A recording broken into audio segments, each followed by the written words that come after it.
আছে, একটা ইনফরমেশন দেওয়া আছে, সেখান থেকে আমরা পাস এবং ফেল বের করব এবং তারপরে আমরা নেস্টেড ইফ নিয়ে কাজ করব, যেখানে একের অধিক কন্ডিশন থাকলে কিভাবে কাজ করতে হয়।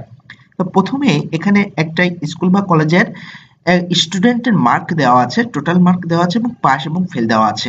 তো এটা নির্ণয় করার জন্য আমরা প্রথমে লিখব ইকুয়াল টু ইফ ফাংশন, কালকের মতো ইফ ফাংশন। এবার আমরা লজিক্যাল টেস্ট হচ্ছে এখানে হচ্ছে এই যে টোটাল মার্ক G3, এটা যদি গ্রেটার দ্যান 50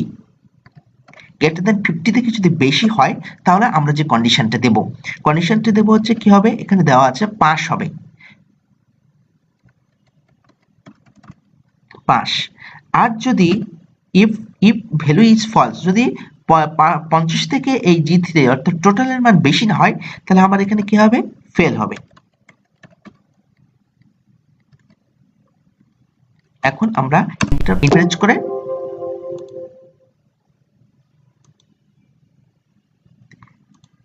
আচ্ছা, এখানে একটা মিসিং গেছে, এখানে আমি এখানে এখন আমরা ইন্টার প্রেস করে দিলে আমাদের এই যে 50 থেকে কম হওয়ার কারণে 35 পাওয়ার কারণে সে কি ফেল করছে। এখন আমরা ফিল্ড হ্যান্ডেলটাকে এ করলেই আমরা পেয়ে যাব, আর সবার 50 মার্কের বেশি, এজন্য পাস করছে। এখন আমরা যে নেস্টেড ইফ নিয়ে কাজ করব, যে